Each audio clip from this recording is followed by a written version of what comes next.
Welcome, we're live. The crimes are real and stay with us. Together, we can solve them.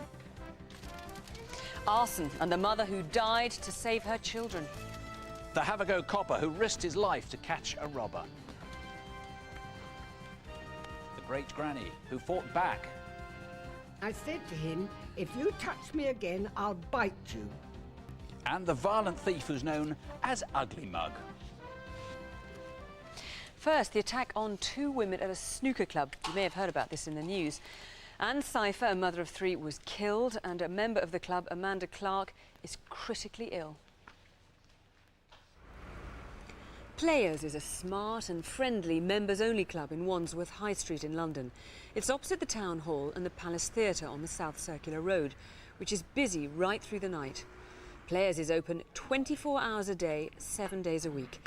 And last Saturday, Anne Cypher agreed to step in for a colleague, the club's general manager, Suzette Lynch. She had a full-time job working for a charity and was just helping me out, really, covering a couple of shifts while I was away. So it wasn't that we had a sort of working relationship. She was my best friend.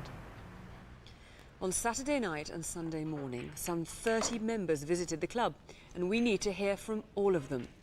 Sometime around 7 a.m. on Sunday morning, Anne was there with Amanda Clark when someone, or maybe more than one person, went berserk. The club was wrecked, Anne was battered to death, and Amanda is still in a coma and in critical condition. Robert Allain was at the club that night and was later found at a friend's home, dead. It looks like suicide, and it's very likely he was involved in the attack. But did he act alone? We need to find anyone who saw Robert Allain at any time over last weekend. She was a warm-hearted, articulate, funny, generous, nice human being. It's unbelievable. Totally senseless waste of a very precious life. David, just before we came on air tonight, you got some new information on this. That's correct, yes. We've been told that it's possible that Amanda Clark, our second victim, was seen in the High Street in Wandsworth at about 7:30 to 8 o'clock in the morning, which means she must have left the snooker hall, perhaps to buy a newspaper, and then returned to the snooker hall afterwards. There is a newspaper in the premises which would indicate that possibility. So what do we think happened then? That she came out and that Anne had already been attacked? I don't think that she would have left after Anne had been attacked. I think there is a possibility Anne was attacked by somebody in the snooker hall and that Amanda has returned and discovered the attacker on the premises. And it was a particularly vicious attack. We haven't gone into any details in the film, but it was very, very nasty. We are talking about Robert Allain in the film. What are we saying about him here? He is your prime suspect? That's correct, yes. I believe the main weapon used was a stool on the premises. A bar stool? A bar stool. We believe that Robert Allain was on the premises, having arrived just after 4 o'clock in the morning. He left for a brief while and then returned. When he arrived at 4 o'clock, 2 other men arrived at the same time. One of them arrived with him, and we have interviewed that person. The other man arrived at the same time, and members of staff may have thought that they had all arrived together. This other man, having arrived, we can't account for him leaving. And what can you tell us about him? Because you want more information about him, don't you? It's very, very important that this person comes forward in order to be eliminated. He's a black man, he wears glasses, he's about 5'10" and round about 34 years old. And you also want information about Robert Allain's movements, don't you? About Absolutely. We can account for his movements on and off between 4 in the morning and 5:30, but we can't account for his movements between 5:30 in the morning and 4 o'clock on Sunday afternoon. It's very important that we trace those movements, and anybody who may have seen him or can assist us with his state of mind. OK, we also want to hear from people who were at the club that night, or perhaps you went to the club and you tried to get in between 5 and 9 in the morning. Maybe you did get in, maybe you saw something. No matter how insignificant, even if you were just there at any point that night, please give us a call. The number's 020 7232 7661. The arson next, and what's especially upsetting is that many in the community simply won't speak out. It happened in Coventry 2 weeks after Christmas. At the beginning of the year, when our children start nursery, we like to do some handprints with the parents and children. Nazreen was really happy to have a go at it all. She encouraged Zareen to do some handprints with her. They had a very close relationship. Zareen was always very happy to see her mum. When her mum would arrive at the door, Zareen would tell her what her day's been like, and Nazreen would come down to her level and listen to what she's done and ask her questions about her day. Nazreen Akhtar had a baby daughter too, Aisha, and they lived in Fosal, centre of the Asian community in Coventry. In early January, Nazreen's husband, Mohammed Tareen, was at a family wedding in Pakistan. On a Monday evening in January, 4 white men were seen by the corner shop near Nazreen's house in Queen Mary's Road, and 2 went to the house itself, number 137. Who were they? The man with the baseball logo on his cap was spotty, especially on his chin, and had dark hair with bushy eyebrows. The next night, Tuesday at around midnight, number 137 had visitors again.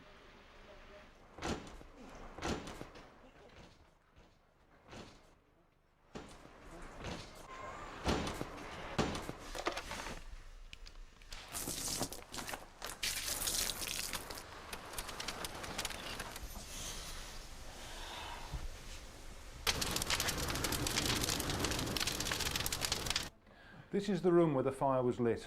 Within 5 seconds of the fire being lit, the whole room would have been a raging inferno. It was just a total ball of fire, flames out the windows, flames out the doors. The burning settees would have produced huge quantities of thick black smoke, which would have filled the whole house within about 30 seconds, to the extent that you couldn't see a hand in front of your face. The smoke would have been that thick.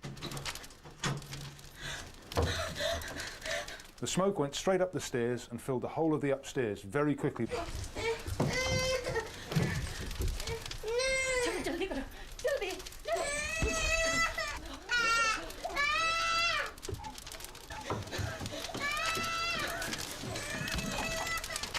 Nazreen couldn't escape through the front living room because that was a raging inferno. So she's come through the dining room towards the back kitchen. And you can see the sort of heat that there was in the room when you look at the blistering of the paint. That's blow lamp type temperature. And the fire was actually nowhere near this door frame. It was 15 feet away in the front room. Nazreen was trying to escape from that fire, and she came in through the kitchen. And you can see from the level of damage to the accessories in the kitchen and the level of smoke that's on the walls and the ceiling, just how fierce this fire was. Nazreen was carrying the children through to the back of the house towards the back door, but tragically that back door was locked.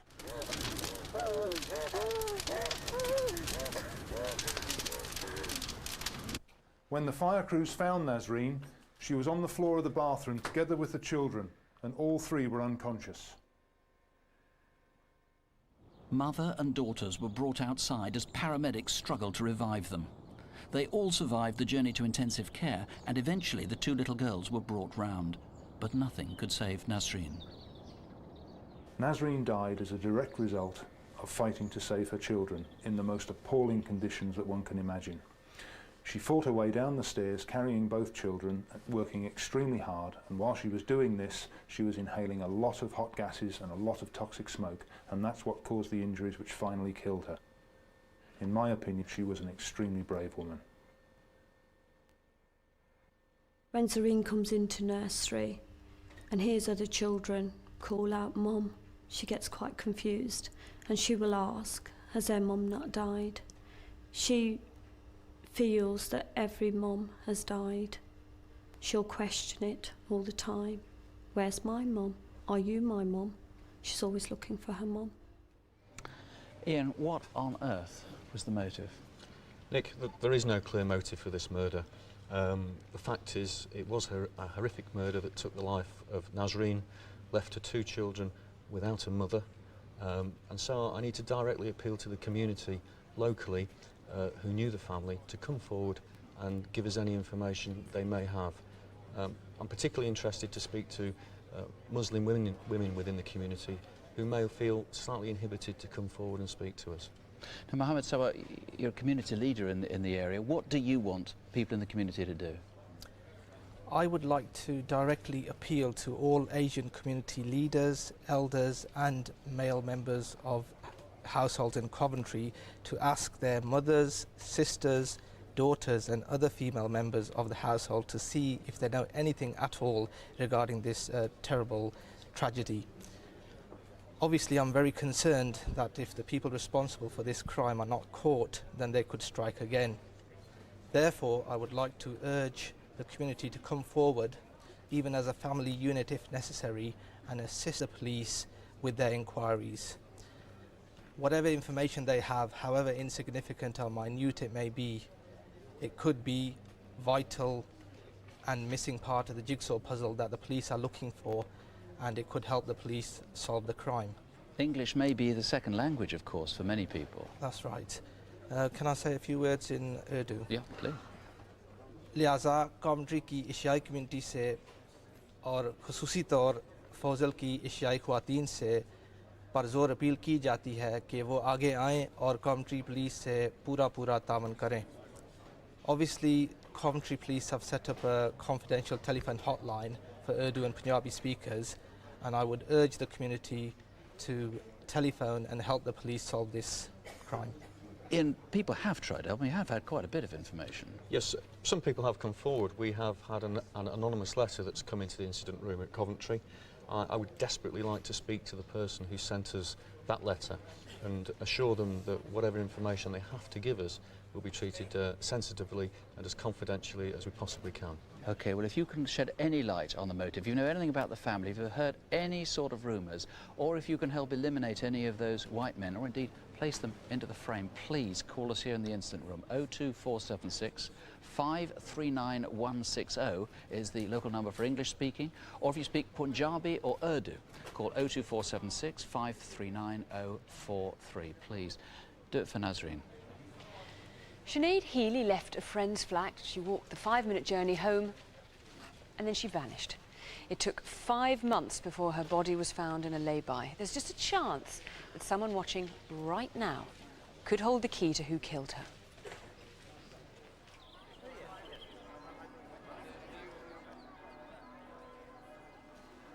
Sinead was 26, a controller for a minicab firm in London.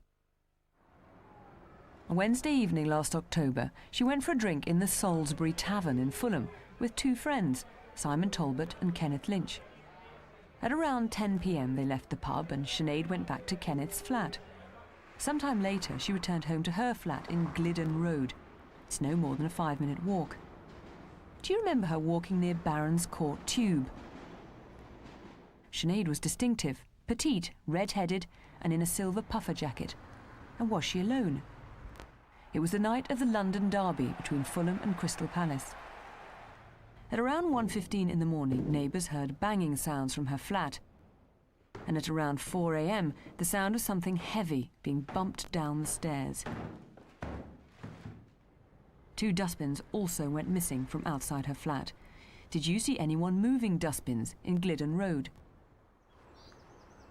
Sinead's body was found in this lay-by just off the A40 at Beaconsfield. It's a busy road, so did you see anything suspicious here last October?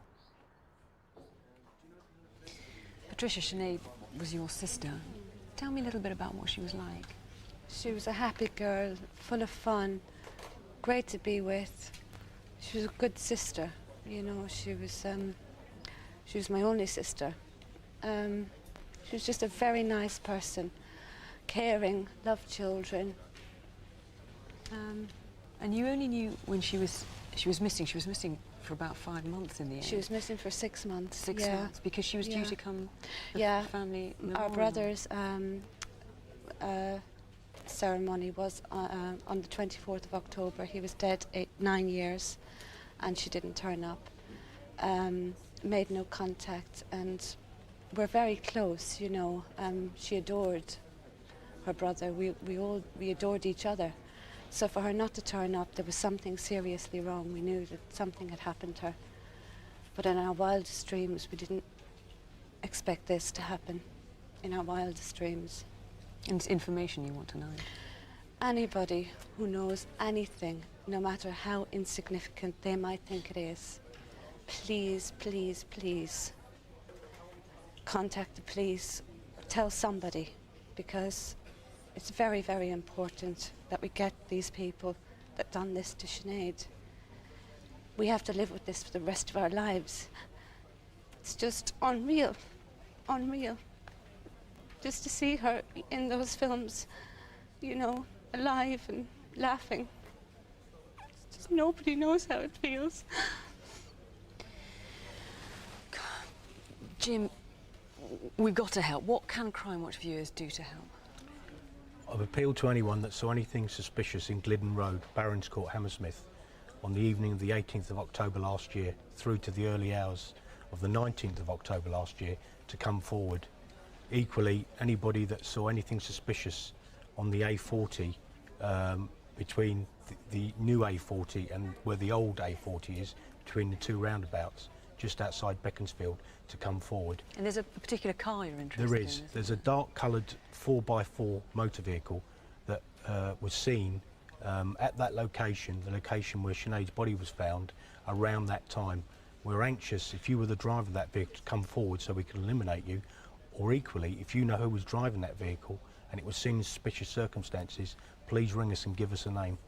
Now, strangely, some items of clothing were taken, like when Sinead went missing, like her bathrobe, a white bathrobe with tartan piping, her mobile, her keys. What else? There was a pair of ladies' Nike trainers, which are quite unique in as much that they're white, and the heel of them can be forced down so that you can wear them as a sandal or as an ordinary trainer. We've not found these items. You may have seen them. We're also interested in the 2 dustbins that were outside Sinead's flat but that were missing the following morning.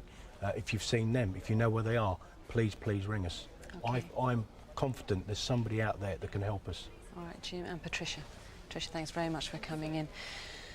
If you know anything, you've got to help. The number is 0500 600 600, or you can call 020 7321 9251. Please give us a call. Often it's the smallest clue that cracks the mystery.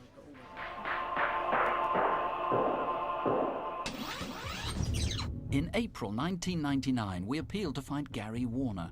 He'd stolen thousands of pounds worth of cash and jewellery from homes in the north of England.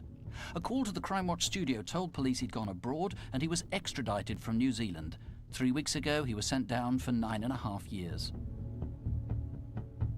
And the Metropolitan Police want to thank viewers for calls on Daniel Collins, seen here on Crimewatch in October 1999.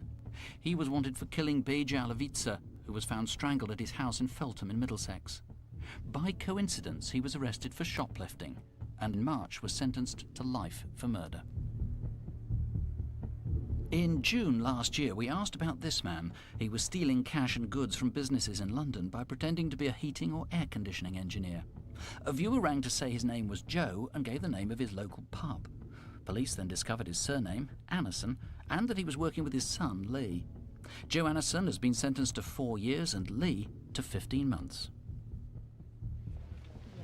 Now, if you're a kid, making a 999 call as a practical joke might seem like a bit of a prank, but hoax calls mean fire engines or ambulances are diverted from real emergencies and people's lives are put at risk. In fact, people have been killed because of it. Now, listen to this boy from Cockerton in Darlington. He's saying that his sister is trapped in her bedroom by a fire. Fire rescue. My sister's stuck in a bedroom. Can you come quickly? Your sister's stuck where? In a bedroom. What's your address? What's my address? Superdale Avenue. Superdale Avenue? Yes. And the house is on fire and your sister's inside? My sister's stuck in a bedroom. Right, OK, we'll be straight there. Right. Thanks, sir, bye. Bye. Now, he's done that several times. Each time it's been a false alarm. Alan Ray and the fire brigade are very worried, but you've now narrowed this down pretty well, haven't you? Yes, we know for a fact that the calls are coming from the same call box in Stupidale Avenue, and we think that it could well be that he may not just simply live there, it could be he's visiting friends, in which case he's so confident, I think he would have shared his actions with his friends and told them what he's up to, or it may well be just bragged to all in the neighbourhood. But the thing is, of course, it's like crying wolf. You can't say, OK, we're not going to attend, you still have to attend. That's why you've got to find this guy. That's right. Every call is exactly we class as genuine. And his parents must recognise his voice, surely. I would have thought so. The friends must have recognised his voice as well. The sooner they give us a ring, the better. OK, well, let's have a listen to it again. Fire rescue.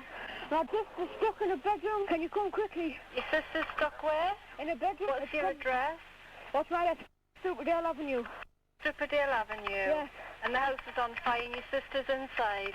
My sister's stuck in a bedroom. Right, OK, we'll be straight there. Right. Thanks, sir, bye. Bye. Come on, please, tell us who he is. 0500 600 600 or 0191 384 3381. Henley-on-Thames in Oxfordshire enjoys one of the lowest violent crime rates in the country. And 2 weeks before Christmas, a Sunday evening, it was quiet as usual. I'm just going to take these bundles out the back. If you could give that a tidy up and close it down, all right?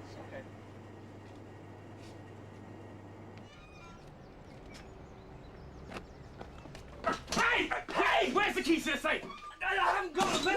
I'll kill you! I need to keep them. I'll cut you right open. I haven't got them. The manager's keeps them. Give us them.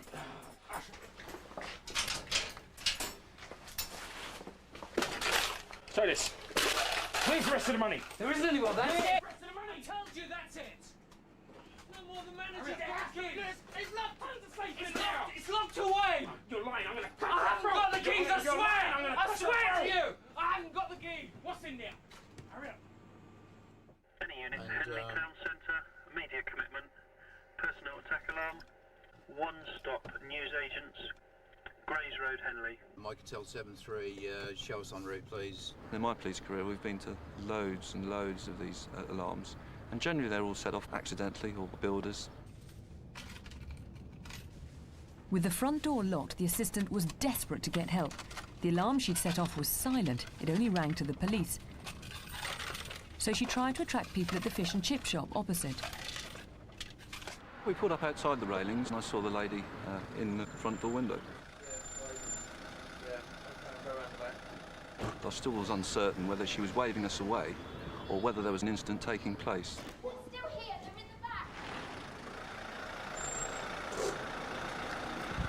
the back. Cover this door. We've got a fender still inside the shop. Okay.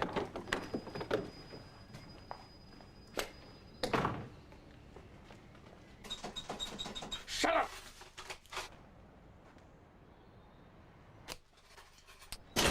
You've got a split second started reacting. My immediate thought was to at least try and get a hold of one of them. We were both running full pelt down the centre of the road, and it was at that point that I sort of launched myself at him.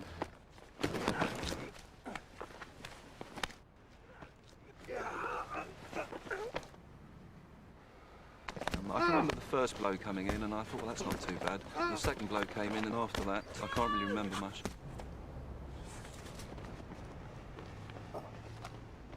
Come on!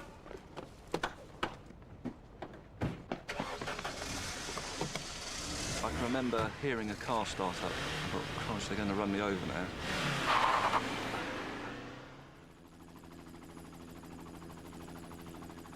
But the car sped off in the opposite direction, towards Blandy Road. I would do it all over again, without a question. Public expect it of you.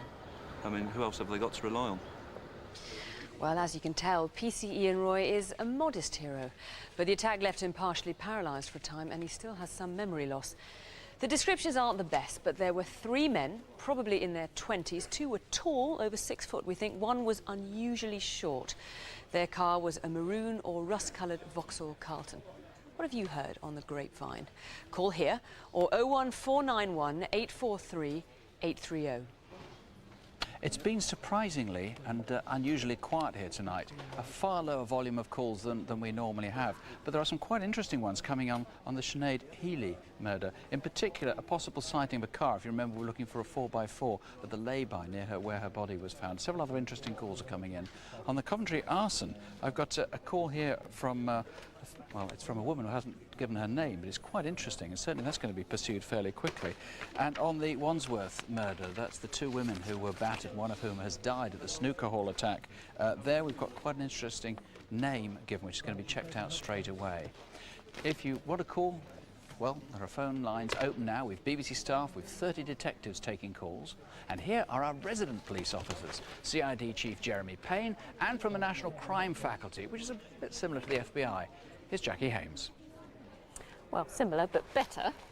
Anyway, this is Peter Airy. His landlady was found murdered last month in Peterborough and he's since disappeared. Carol Evans had been repeatedly battered about the head and then hidden in her garden shed. Peter's 27, 6'2", and changes his hair colour from black to blonde to brown, well, to anything you tell us. We really need to know where he is. Please call us here in the studio or 01733 424 390. Did you serve on the aircraft carrier HMS Illustrious during a worldwide exercise known as Global 86? And in particular, did you know rating Simon Parkes? 15 years ago, Simon went ashore in Gibraltar. He visited various bars, including possibly the Hole in the Wall, and was dropped off by taxi outside South Barracks, which was occupied by the Queen's Regiment. This was the last time that Simon was ever seen. If you were with him, you saw him, or you knew him, please call us. One of his shipmates was Alan Grimson, who's serving life for the murder of 2 men, and there are concerns now over what might have happened to Simon. Call the Incident Room in Portsmouth on 02392 899 065 or the Royal Gibraltar Police Major Incident Room on 00350 425 34. Coming up, the robber described as so ugly that we had problems finding an actor to play him, and the man who's tricked pensioners out of thousands claiming to have won the lottery. Keep watching, please. Now, I've never made an appeal like the next one, where the victim's family is no longer interested in a prosecution. They just want to know what happened.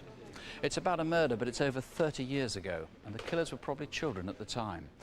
All we're hoping for now is that one of them, just one, as a grown-up, will have the courage and the decency to phone in. You may recall these scenes. This is from Crimewatch just over a year ago.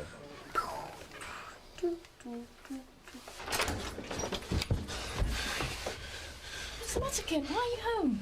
I don't remember very much before, and I don't remember very much after, but I do remember that incident. Unexpectedly, my father came home, and he was very upset.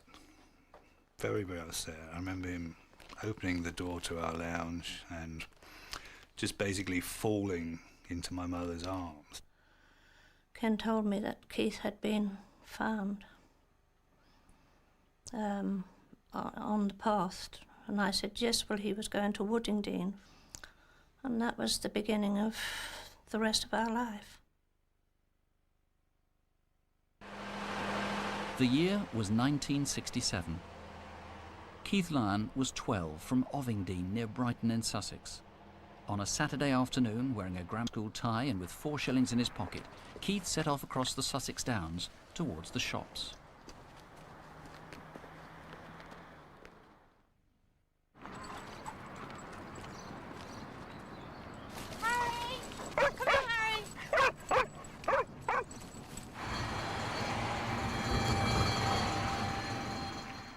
It was a frenzied and vicious attack. Those are the words of a senior detective. Keith had been stabbed 13 times, and it all made front-page news. A painstaking inch-by-inch search of these vast, fallow farm fields behind me, looking for clues and for the But the most important witnesses never came forward, a group of boys who were scuffling on the downs. When we first showed this reconstruction, we had 80 calls, but none from the boys themselves. They'd now be in their late 40s or early 50s. So too would their friends from 30 years ago, some of whom half-heartedly tried to help at the time. Now, please do the right thing. Tell us who it was and why. Somehow my life has been held in a kind of limbo from the day he died until the present day. Whoever did this murdered my brother and took away my childhood. And I can honestly say I haven't had a happy day, a happy, complete day in my life. As I say, family just want to know what happened. Please come forward if you were there. Please put this to rest. Just call Crimewatch on the free call number 0500 600 600. And incidentally, there's a £10,000 reward for any information that finally resolves this case. We see a lot of courage on this programme from the police and from the public. But the old lady you're about to see is really something out of the ordinary. I said to him, if you touch me again, I'll bite you. And then I saw his lip hanging down, his lower lip. And I couldn't resist the temptation, so I bit it. Vera Stevens lives in Crawley in West Sussex in a quiet block of flats. On April Fool's Day, she had an unexpected visitor. There was a ring on the bell, and a high-pitched voice said, "It's Yvonne." Well, unfortunately, it was April the 1st. And I have a niece who often comes at about 4 o'clock on a Sunday. So thinking it was my niece mucking about, as she's that type, foolishly I opened the door, and there he was, and out came his fist. Straight out. But no change in his face was just blank. He hit me in the face and punched me several times, then he pushed me backwards into the bathroom. I could hear him opening his zip. He didn't say a word. He didn't make a sound, not even when he was, he didn't even breathe deeply when he was masturbating or anything. He didn't make a sound at all. He pushed me over and I was leaning over the bath. So I thought, well, how can I stop him? I can't possibly fight him. So I said, look, I'm 84, I've got a bad heart, and if anything happens to me, you're going to be in terrible trouble. And I said, if you touch me again, I'll bite you. And I bit and bit. He stood there and let me. He put up with it for 10 to 20 seconds. I couldn't believe it. And then he pulled himself away, picked up his bag, which was on the floor, a white shopping bag, and walked out. I didn't think I was very injured. I knew that I'd been punched a number of times and there was blood running down my face, but I didn't really feel terrible. But the police insisted that I ought to go to hospital. So I behaved myself and did as he said. The man who did this to Vera will have had a very bruised lip for at least the first week of April.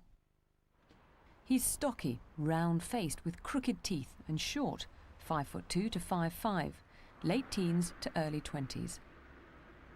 He was wearing a beige or grey fleece top with dark zip-fly trousers and carrying a fairly full white carrier bag. He's probably local, unless perhaps you've seen him on the Crawley train. I wasn't so angry with him as sorry for him, really, I think. That he should be so stupid. Or so cruel. What a brave woman. Surely someone has an idea who he is. He's short, crooked teeth, and that bruised lip that took a week or so to heal. It'd be very hard to explain. 0500 600 600 or 0845 60 70 999, and there's a £5,000 reward. Meantime, here are our resident police officers again, Jeremy Payne and Jackie Hames. These three men are all wanted for serious sex offences against children. Simon Evans is incredibly tall at 6'10", and he likes to wear country and western clothes. He's got a Derbyshire accent and sometimes has a moustache. Next we have Glenn Kenyon. He's a mere 6 foot. He's got a Yorkshire accent, is a pigeon fancier, and could be doing stonemasonry or casual building work. Now please don't approach him. He's known to carry a knife. Finally, Michael Matthews is the shortest of this group, a fairly average 5'8".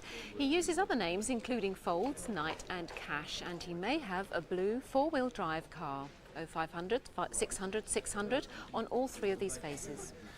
We don't have the heights of these next three, just faces. Now they're pictured at a match in Bristol where a penalty awarded against Millwall prompted a wave of violence and 20 people were injured. Tell us who they are. 01275 816 740. Somewhere around Dartford and Gravesend, the Medway towns in Kent, there's a serial sex offender whom we need to catch tonight. And according to one of his victims, this E-fit is a very good likeness. He's short for a man, he has an East European accent, and he has a very distinctive odour. The attacker smelt of aftershave, really strong smell of aftershave. And it was a little while after that I went out one evening and someone walked past with the same smell of that aftershave on. It did make me jumpy, as if the person was standing there, and I did feel as if I was standing there being watched. He's about 5'5". His East European accent is quite strong, and he's worn an orange puffer jacket for 2 of his attacks. Now, we're not sure if he has a car, but if he does, it might be a red hatchback like a Ford Fiesta. I was a carer. I've had to give that job up, which I loved very much. I could no longer work out in the community because I don't feel safe. Because I know that that person's still out there. Now, we think he's attacked other women who haven't felt able to report it.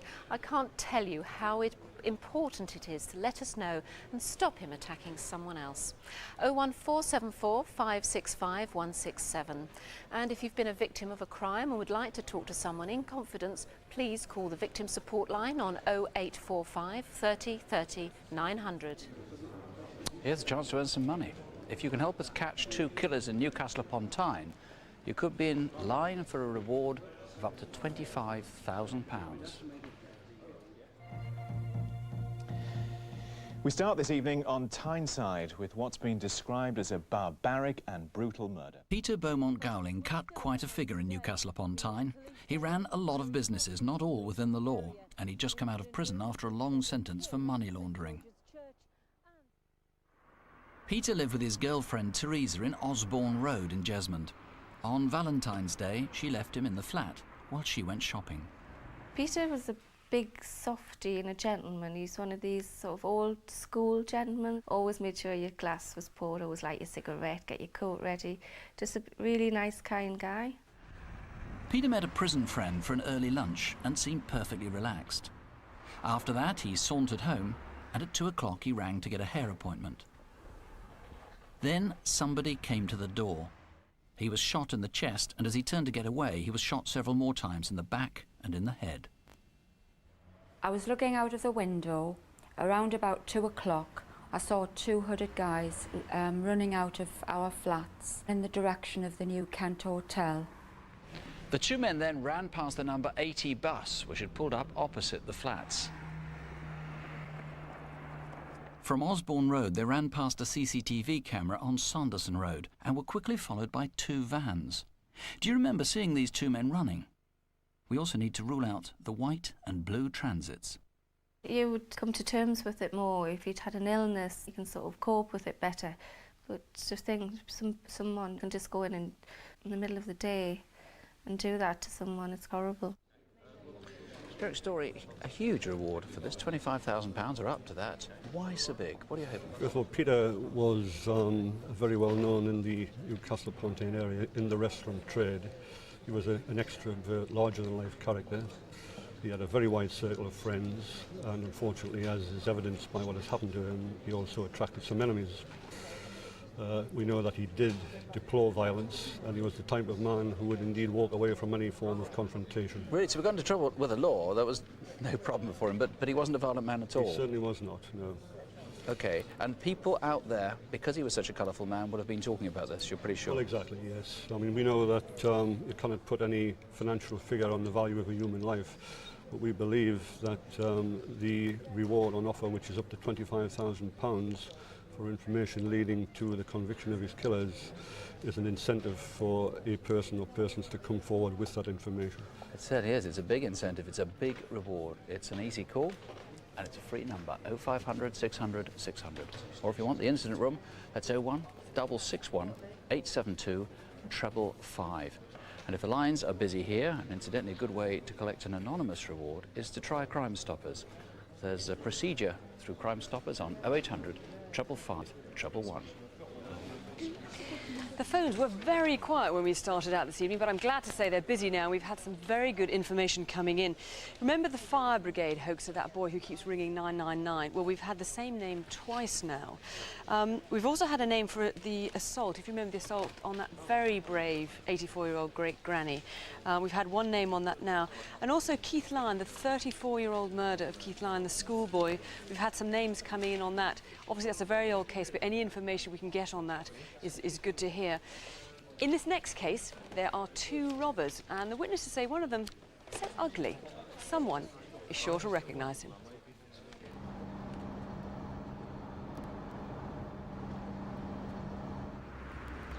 As I was pulling in, noticed two guys on the drive, which I wasn't expecting anybody. The guys were sort of standing back, looking a bit shifty, I suppose. They started walking over to me, looking around. Hello, can I help you? Looking for Miss Smith, Gills Hill, about some building work. No, I think you must have the wrong... Get out of the car! As the guy reached across me, I tried to bite into his hand. Get out of the car! Get out, get out! Right. And I was shouting about my kids. And they just said, leave the kids, because I wanted to bring the children in the house. Where's the children? Yes, in the bedroom. Where? Come on, hurry up! Get on the floor! Where's the camera? I was also very aware that my children were still outside in the car. Get up! Where's the video camera?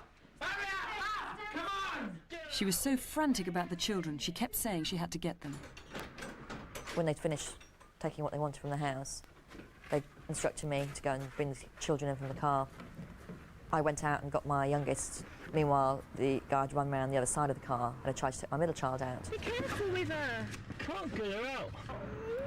I didn't discover till later. It was actually, he'd used a knife to cut his seatbelt.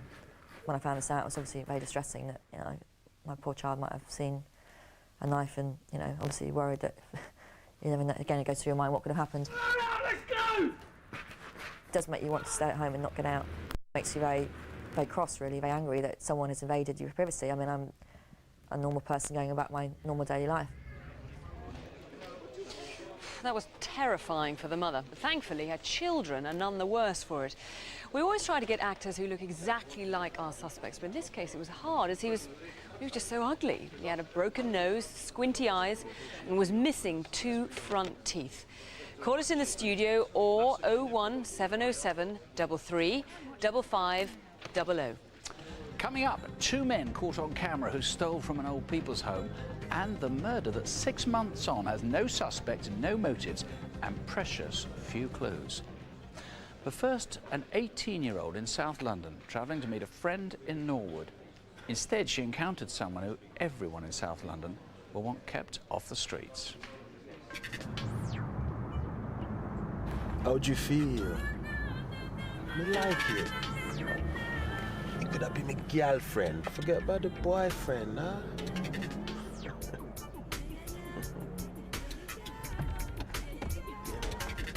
My son that.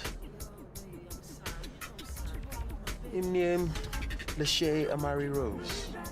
You know, him only 3.5 months. Him big for him age, eh?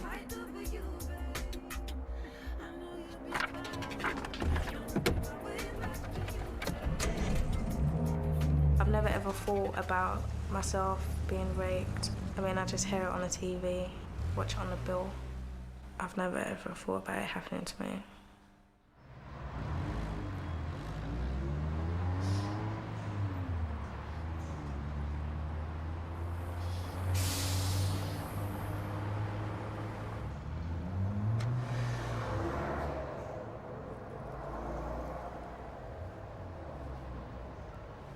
Hi Russ, I'm here now. Outside Max's chicken takeaway place.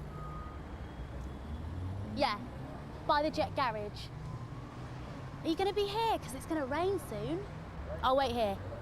Yeah, see you in a bit then. Bye.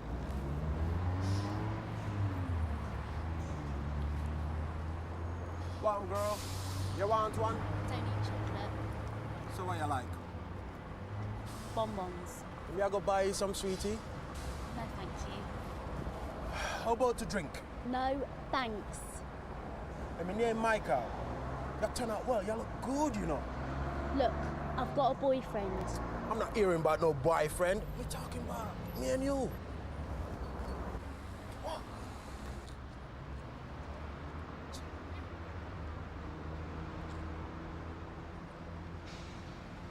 Russ, where are you? Fine. I'll keep walking and meet you then. Be quick then.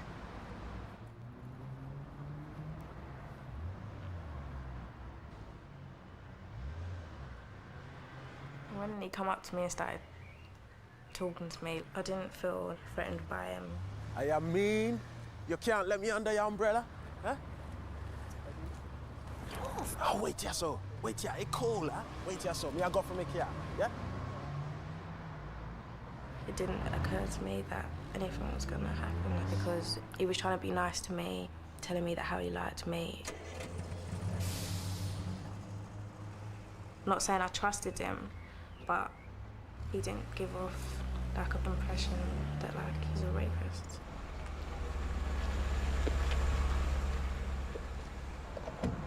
Hey, Tarien, come sit in here, so, 'cause it's warmer. No. Look, I'm waiting for my friend. He'll be here any minute. All right, we can find him. Me have to drive you. Come now. And he dragged me into the car like he was one of my friends. As if I was gonna say, no, I don't wanna go. It wasn't in a way like really forceful. When I kept saying, take me home, and he was saying, I'll take you home in a minute, and a minute had come up and he never would take me back.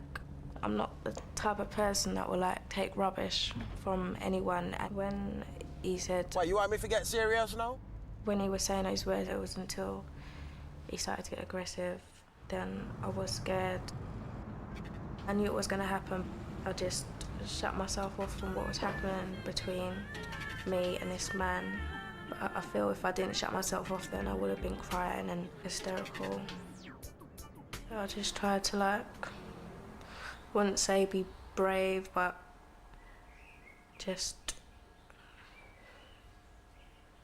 not try to show him that like I was this little girl that he took advantage of.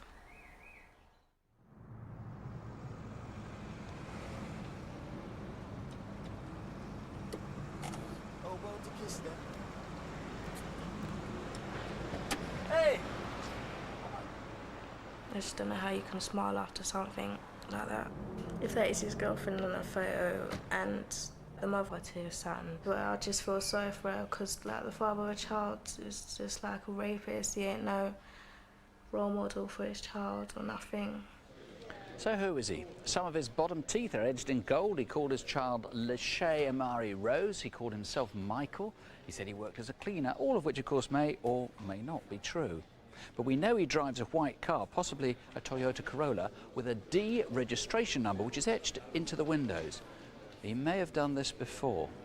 There's DNA, so the wrong name is really easily ruled out. 0500 600 600 or 0208 649 2231.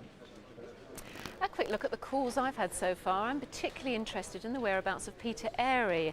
We want to speak to him about the murder of Carol Evans in Peterborough last month. Well, so far he's been spotted in Bradford, Glasgow, Romford, East London, North London and Chester so far tonight. So if you know where he is tonight, please still keep ringing in. We need to know where he is now. That does sound promising. Now, I've just had an update from the officer and we're already getting calls from seamen who knew Simon Parks on HMS Illustrious, including this Lieutenant Commander. Thanks for your call. Simon's disappearance was so sudden, even the Christmas presents he'd bought was simply left in his cabin. He was only 18 when last seen. His friends and family have waited so long to bring this to a close. If you remember Simon during the Global 86 exercise on HMS Illustrious, then please ring. And help us to find these two who target old people living in sheltered housing. After conning their way in, they steal everything that they can lay their hands on. Here they are in Braintree, Essex. One has a local accent, the other sounded Irish. Let's give them a stay in my sheltered housing accommodation. 01376 551 312. A first for Crimewatch. Until last month, we've never, ever conducted an appeal that got no responses at all. So we're going to have another go. Did you know Steve Jindu? Steve lived a nomadic lifestyle. His last known address was in Heston, near Heathrow Airport, where he often worked as a lorry and forklift truck driver. On a Saturday night last November, he disappeared. His body was later found with his throat cut on Horsenden Hill, Greenford. Police need to speak to anyone who knew Steve. Someone who knew him well is his sister, Lorna. Lorna, thanks for coming in. I know this is an ordeal for you. Just tell us a little bit about what Steve was like. He meant everything to us. He was wonderful and kind. Everything you could want in a brother. Everything. It was a violent and aggressive murder. Have you any idea why anyone would want to do that to Steve? Don't know. We're at a loss. That's why I'm here. I'm here to appeal to the public for help. I hope someone out there knows whoever did this, and I hope that they call to help us. Because the Steve you know was quiet, he was a gentleman, he used to get up to all kinds of mischief when you were kids together. Yeah, I mean, he was wonderful. He was wonderful. We can't understand why anybody would do this. That's why we need help, just to find the person who did this, to stop them, prevent somebody else from losing their brother or their son. Now, because Steve was a pretty quiet kind of guy, there are other aspects to his life that perhaps he didn't tell you about, you didn't know about. That's the kind of information you want to hear tonight, isn't it? Yes, any bit of information could help us, help find whoever did this to him. He didn't deserve to die. He was everything you wanted in a brother and son. We didn't get any responses last time, so we're going to try again tonight and see whatever information we can get. How much will it mean to you if we can finally solve this? I mean, we will never ever recover from what they've done to us. Whoever is responsible for my brother's murder, if they knew Steve as we knew him, they knew he didn't deserve to die. And I hope they find them. Okay, I hope you find them. Well, thanks very much for coming in, Lorna. Let's see what we can do tonight. It's a free call here, so please ring us, or you can call the incident room on 020 8247 7821. Let's try and get a response tonight. A rather happier theme now, at least it should be a much happier theme. It's what every grandma wants to hear. Hi, Nan, I've won the national lottery. But beware, somebody in East London has been calling people by the dozen, pretending to be a relative and telling them that he has won. Now, most people don't fall for this. They put the phone down straight away as they don't know who it is that's calling. But some elderly people are confused and think that he really is a relative. And he then says he needs cash until his prize winner's cheque arrives. Well, Granny naturally obliges, and he sends a cab to pick up the money. If you're a minicab driver in East London, you've ever been asked to go and get an old person's envelope from an old person's home, and you think it is suspicious, you think it contained money, or if you're suspicious, particularly in the future, please go straight to a police station. At least 68 old people, and probably many, many more, have been tricked out of their savings. 0500 600 600 or 020 8345 3117. We'll be back at 20 to 11 to tell you what's going on. Maybe we'll have a rest by then. Thank you for watching. Thank you very much for helping to cut crime. Don't have nightmares. Do sleep well. Good night. Good night.